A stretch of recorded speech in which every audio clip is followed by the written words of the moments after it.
ये दोनों ही थ्योरम बहुत इंपॉर्टेंट है कि अगर बेसिस बनने की एक कंडीशन सेटिस्फाई होती है तो हम कुछ ना कुछ करके, या तो एक्सटेंड करके या तो रिड्यूस करके उसको बेसिस बना सकते हैं, ठीक है, डिपेंडिंग अपॉन कौन सी कंडीशन हमें दे रखी है।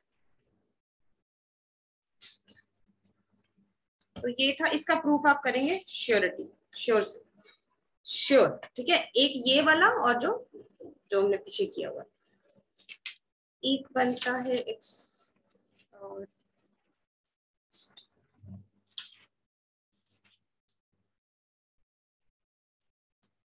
ठीक है। हमारे पास अब 3 थ्योरम्स और है। 22 के कुछ पार्ट्स भी हैं, लेकिन उनके थ्योरम प्रूफ आपको नहीं करने हैं, डिस्कस कर लेते हैं। 21, prove that each finite subset S of a finite dimensional vector space VF which generate V can be reduced to a basis of V, that is there exists a basis B such that this। Actually बच्चा देखो, जो हमने उधर existence theorem में किया था ना, existence theorem में उसने ये नहीं बोला था कि रिड्यूस करके मिलेगा, उसने बोला था मिलेगा। उसने ये नहीं बोला कि आप अपने एलिमेंट्स में से हटा के भी बना सकते हैं, विच इज ऑल्सो पॉसिबल, जो 21 कह रहे। समझ आया दोनों में डिफरेंस?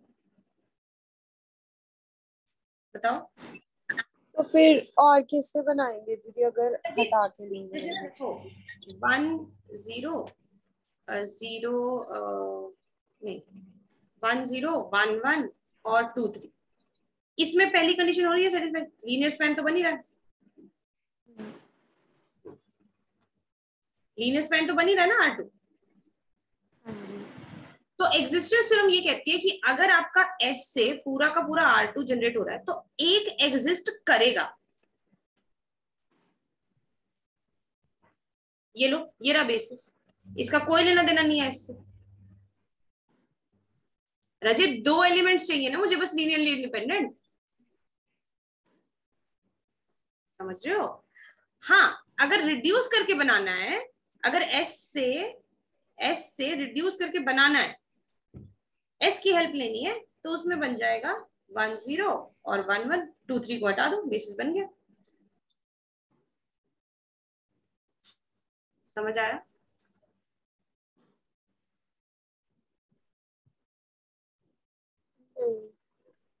रिड्यूस करके तो बनेगा ही, जो कि 21 थ्योरम कह रही है, लेकिन एग्जिस्टेंस ये कहती है कि एग्जिस्ट करेगा। देखो, इससे इसका कोई लेना देना नहीं है, 2 लीनियरली इंडिपेंडेंट है, चाहे वो S से निकालो चाहे कहीं और से निकालो, अच्छा, बेसिस ही तो बनाना है। हाँ ठीक है ठीक है। हाँ गुड। तो ये कहता है कि रिड्यूस करके भी निकल जाएगा, बस 21 ये कहती है, ठीक है। एक बार रीड जरूर कर लेना इसके स्टेटमेंट, कोई मुश्किल नहीं। 22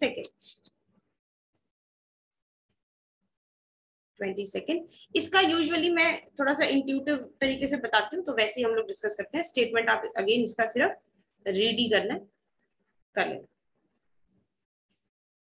ए कह रहा है a subset of basis of, ठीक है, गिवन आपका ये है कि बेसिस में ना n नंबर ऑफ एलिमेंट्स है, मतलब डायमेंशन ऑफ एक वेक्टर स्पेस की है n, ठीक है। तो अब मुझे आप ये बताओ,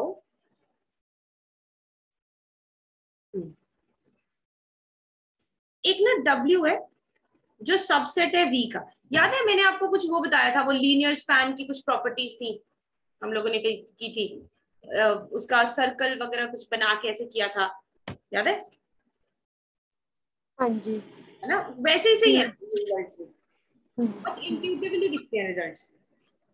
देखो, W V का सबसेट है, एक ये गिवन कंडीशन है, and W is linearly dependent. Number of elements in W पे कुछ कमेंट कर सकते हो? Then number of elements in W,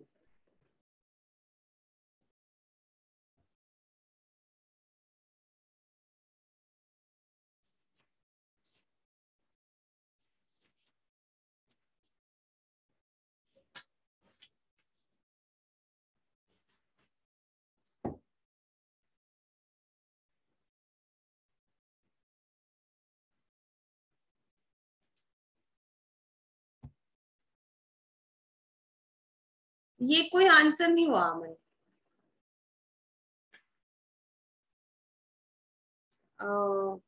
ये कोई आंसर हुआ नहीं वैसे। एन से रिलेट करना है, एन के बराबर होगा, एन के एन से बड़ा होगा या एन से छोटा होगा।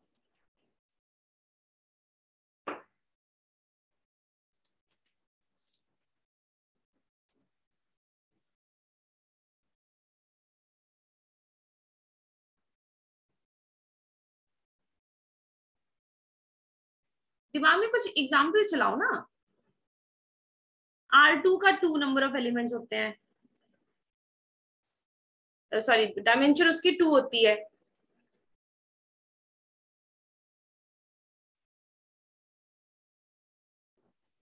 एग्जाम्पल चलाओ। अमन गलत है, R2 का डायमेंशन 2 होती है। एक सबसेट उठाओ जो लीनियरली डिपेंडेंट हो, तो पक्का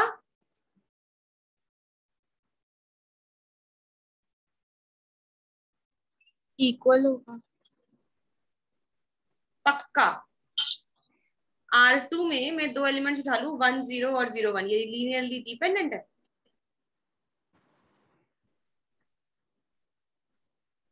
उससे ज्यादा होगा। ज्यादा हो, greater than equal to n. Less than equal to n कहां से अमन? हमेशा सच होना चाहिए ना वो। अब यहाँ पे रजे कोई चॉइस नहीं है, अगर वो एन से इक्वल भी नहीं, स्ट्रिक्टली ग्रेटर। स्ट्रिक्टली अगर आपने डायमेंशन से ज्यादा ले लिए तो डायमेंशन, अच्छा एक रिजल्ट रह गया ना बीच में, तभी दिक्कत हो रही है। रुक जाओ, ये इसके बाद था, मैक्सिमल लीनियरली इंडिपेंडेंट के बाद था, ये क्विक रिजल्ट में लिख देते हो, ठीक है। इंपॉर्टेंट है ये, ठीक है, ध्यान से देखना। Any maximal linearly independent set in a vector space is basis of set of vector space.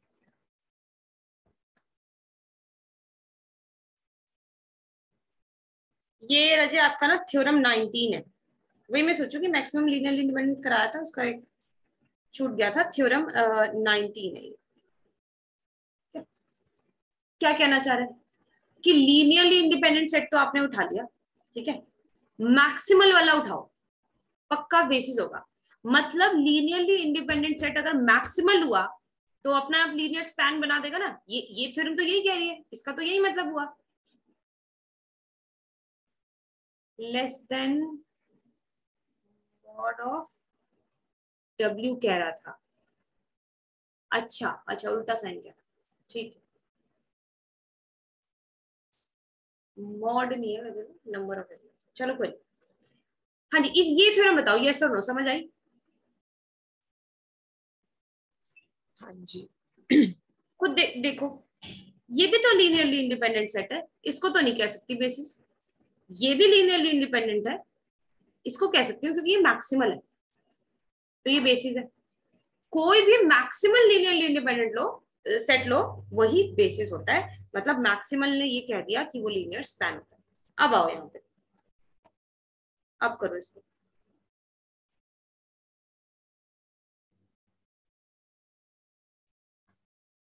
हाँ, अब अगर बेसिस में n एलिमेंट्स हैं, तो अगर मैं कोई मैक्सिमल लीनियरली इंडिपेंडेंट सेट उठाऊंगी तो उसमें n he number of elements होंगे, यस और नो? हाँ जी। मैक्सिमल उठाया है ना, इससे ज्यादा, और इससे ज्यादा अगर एलिमेंट्स कर दिए तो पक्का लीनियरली डिपेंडेंट। क्योंकि वो मैक्सिमम, ठीक है। दूसरा,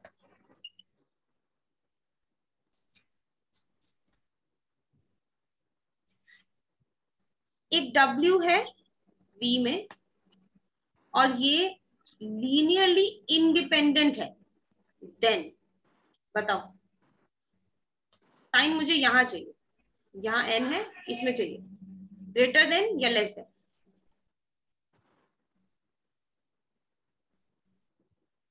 लेस देन। अमन बता।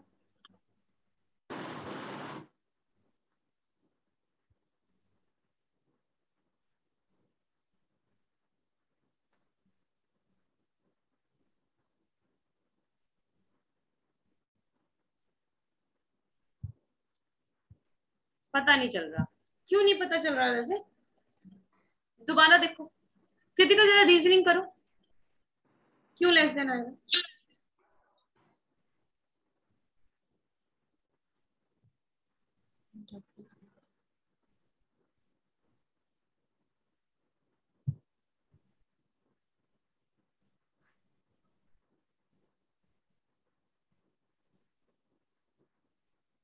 बताओ।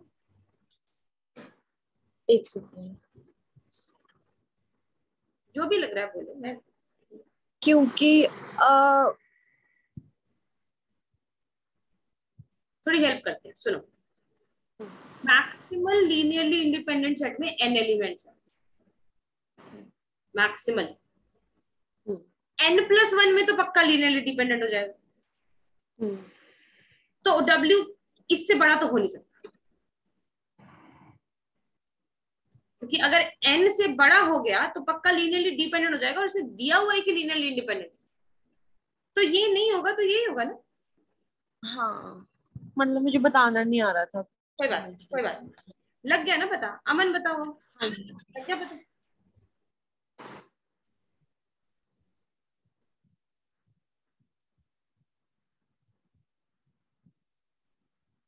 ठीक है। अब देखो ना, यहाँ पे भी देखो वही सेम, एक एग्जाम्पल से जब आप क्लियर करते हो ना, एक एग्जाम्पल से, तो आपको थोड़ा सा क्लियर होती है चीजें।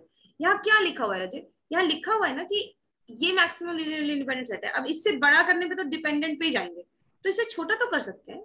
तो अगर लीनियरली इंडिपेंडेंट सेट है तो या तो उसका, अच्छा ये भी हो सकता है, एन भी हो सकता है ना, is either equal to n या उससे छोटा हो सकता है। जैसे यहाँ पे मैंने छोटा भी बनाया था, ये बनाया था छोटा, तो ये सी सबसेट है पी का, और W जनरेट कर रहा है, देन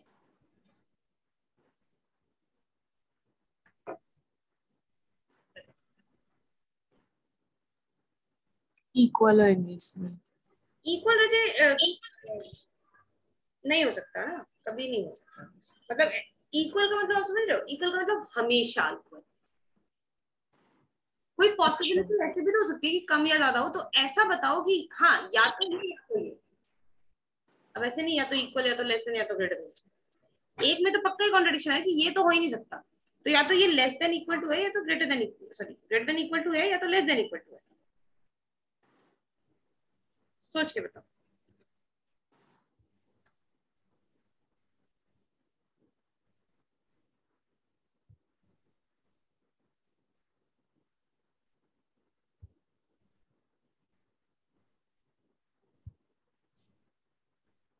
आप सिर्फ ये सोचो। हाँ बताओ कृतिका, क्या लग रहा है? ये लीनियरली इंडिपेंडेंट बनेगा। डब्ल्यू के बारे में ये तो बताया नहीं कि वो लीनियरली इंडिपेंडेंट है, पर मुझे बना। पर हाँ। पर वो लीनियर स्पैन बना रहा है ना, हाँ, तो तो इसको अगर मैं बेसिस पे पहुंचाना चाहती हूँ तो कम करेंगे नंबर ऑफ एलिमेंट्स या बढ़ाएंगे?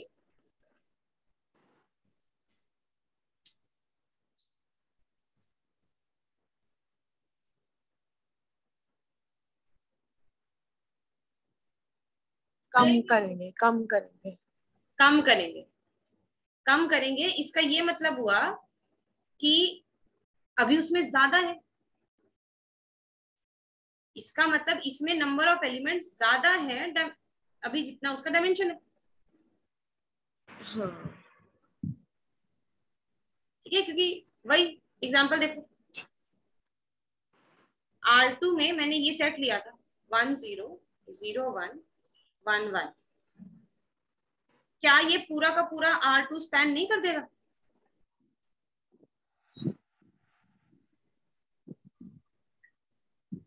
R2 का डायमेंशन है कितना? 2। जो भी सेट मेरे पूरे वेक्टर स्पेस को जनरेट कर रहा है उसमें नंबर ऑफ एलिमेंट्स डायमेंशन या डायमेंशन से ज्यादा होंगे। डायमेंशन से कम तो सोचो हो ही नहीं सकता, है कि नहीं? डायमेंशन से कम होने का मतलब स्पैनिंग में फर्क पड़ेगा। लीनियरली इंडिपेंडेंट में फर्क पड़ेगा और स्पैनिंग में फर्क पड़ जाएगा। ये बता नहीं सकता था। क्या नहीं बता सकते? हेलो दीदी, वो आवाज नहीं आई मुझे पीछे अभी। रिपीट करूं? हाँ जी। मैं ये कह रही थी रजे कि अगर कोई सेट लीनियर स्पैन कर रहा है तो वो पक्का उसमें नंबर ऑफ एलिमेंट बेसिस से नंबर ऑफ एलिमेंट्स जितने हैं डायमेंशन से ज्यादा ही होंगे। क्योंकि अगर कम हाँ होगा जी। तो लीनियरली, जैसे देखो डायमेंशन ये बेसिस है, ठीक है? बेसिस की डायमेंशन यहाँ 2 है। कम कर देने से लीनियरली इंडिपेंडेंस पे कोई फर्क पड़ता है? लीनियरली इंडिपेंडेंट का सबसेट भी लीनियरली इंडिपेंडेंट होता है, कोई नहीं फर्क हाँ पड़ेगा। जी। हाँ जी। फर्क पड़ेगा कहाँ? स्पैनिंग पे। कम करने देने से स्पैनिंग खराब हो जाएगी। लेकिन वो कह रहा है कि स्पैन हो रहा है, इसका मतलब बढ़ा ही होगा ना, कम तो हो नहीं सकता। कम होने से तो स्पैनिंग नहीं होगी, तो मतलब इसका जो है वो n से ज्यादा ही होंगे नंबर। ठीक है?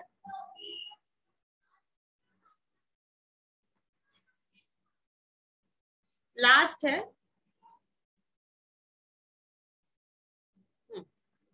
एक W है और उसमें नंबर ऑफ एलिमेंट्स n है। W सबसेट ऑफ V और उसमें नंबर ऑफ एलिमेंट्स n है।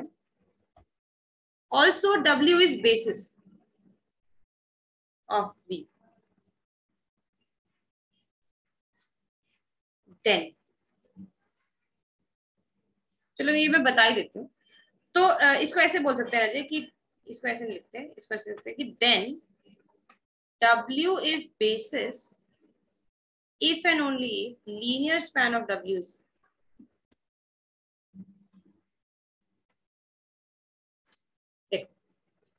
आपको पहले से पता है कि डायमेंशन n है, पहले से पता है। जैसे R2 में आपको पहले से पता है 2 डायमेंशन, R3 में आपको पहले से पता है 3 डायमेंशन, ठीक है? तो अगर पहले से डायमेंशन पता है और आपको किसी सेट को बेसिस प्रूफ करना है ना, तो पहले तो ये चेक करो कि उसमें n एलिमेंट्स है या नहीं है। जितने अगर डायमेंशन है उसी के बराबर है तो आपको सिर्फ लीनियर स्पैन चेक करना है, लीनियरली इंडिपेंडेंट चेक करने की कोई जरूरत नहीं। ये आप क्वेश्चंस में यूज करोगे। R3 में कभी अगर किसी सेट में 3 एलिमेंट्स देके पूछा हो कि बताओ ये बेसिस है या नहीं, तो सिर्फ लीनियर स्पैनिंग चेक कर लोगे। आप कहोगे कि हमें डायमेंशन तो पहले से पता है 3 है और इसमें 3 नंबर ऑफ एलिमेंट्स है, तो हम सिर्फ लीनियर स्पैनिंग चेक कर लेंगे, लीनियरली इंडिपेंडेंट तो ये हो जाएगा। इसके बाद अभी नहीं कह सकते, इसके बाद, ठीक है?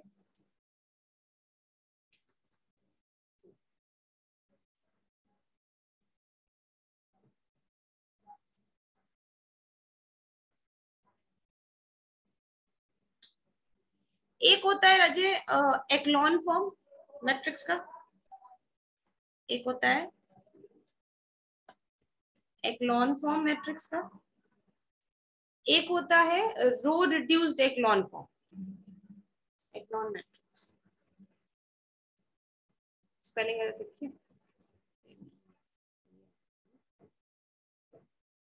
एक होता है एक्लॉन मैट्रिक्स, एक होता है रो रिड्यूस्ड एक्लॉन मैट्रिक्स।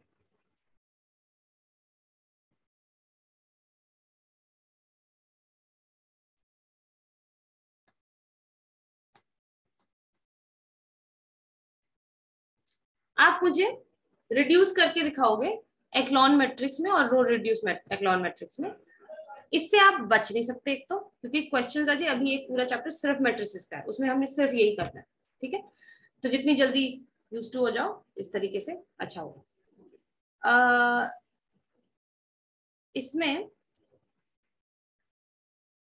एक्लॉन मैट्रिक्स क्या होता है? एक्लॉन मैट्रिक्स कुछ नहीं होता, आपको जीरोस बनाने होते हैं, मैक्सिमम नंबर ऑफ जीरोस होने चाहिए आपके आखिरी रो में, उससे कम नंबर ऑफ जीरोस होने चाहिए उसके पहले में, और उसके कम नंबर ऑफ जीरोस होने चाहिए उससे पहले, ऐसे। ठीक है, आपने इस तरफ रजे जीरोस बनाने की कोशिश करनी है। यूजुअली डायगोनल्स पे जीरो नहीं बनता, तो बेसिकली आपको इतने पोर्शन को जीरो बनाना है। इसमें ना रजे आप जो मर्जी ऑपरेशन लगाओ, मुझे कोई मतलब नहीं, अगर 3x3 का मैट्रिक्स है, जो मर्जी ऑपरेशन लगाओ, लेकिन ना ऑपरेशन कुछ इस तरीके से लगाना है, सबसे पहले A31 को जीरो बनाना है, A31 को जीरो बनाना है with the help of R1, रो 1, रो 1, ये ध्यान रखोगे आप।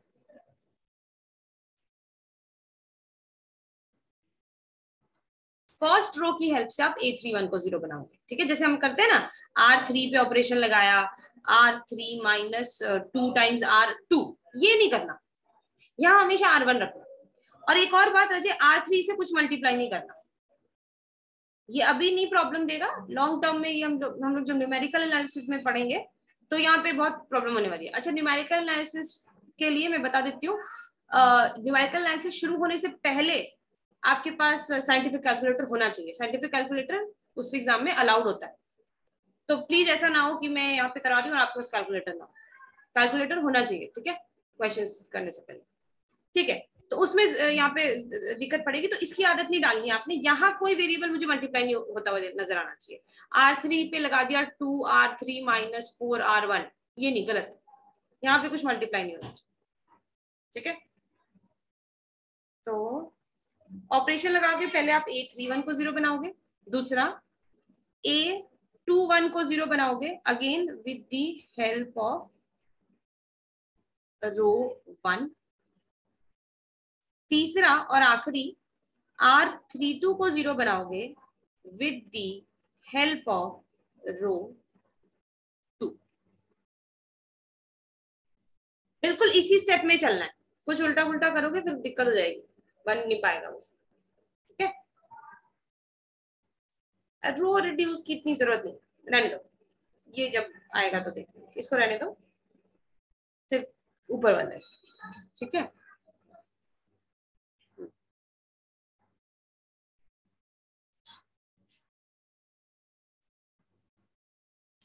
ठीक है, फिलहाल अभी इतना काफी है, जब हम लोग क्वेश्चंस में करेंगे तो मैं इस मैट्रिसेस का यूज बताऊंगी।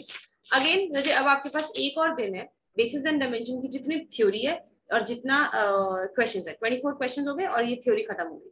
या रिवाइज करेंगे, जो जो थ्योरम्स मैंने बोली है उस उतने पोर्शन में, वो आप एक बार लिख के देख लेंगे और क्वेश्चन सारे हो जाने चाहिए। डिस्कस कर लेंगे हम डाउट अगली क्लास में। इसके बाद हमारे पास रह नहीं गया वैसे ज्यादा काम,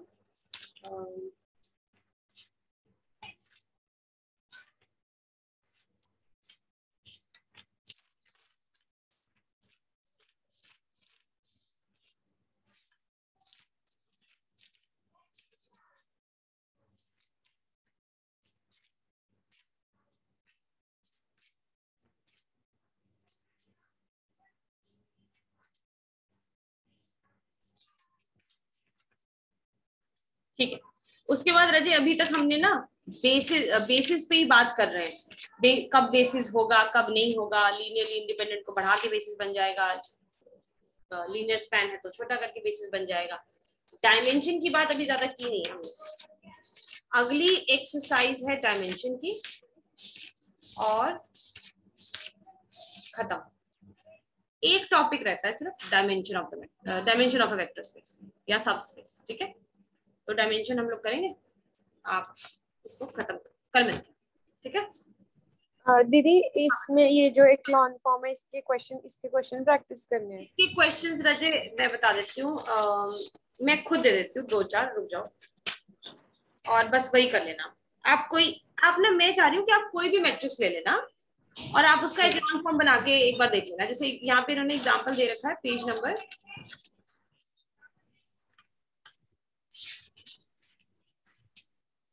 182 पे। ठीक है, बस आप वो एग्जांपल्स देख लेना, 3 एग्जांपल है काफी। करना है हमने अभी ये, पर अभी यहाँ पे इसका ज्यादा रिलेवेंस नहीं है, ठीक है। वो थोड़ा सा इंट्रोड्यूस करा दिया कि भी याद हो जाए, याद है वैसे तो ये किया हो, ठीक है। क्वेश्चन में अगर आएगा तो मुझे ना, वैसे आपसे हो भी जाएंगे अगर क्वेश्चन में भी कोई आता है। Thank you. चलो ओके।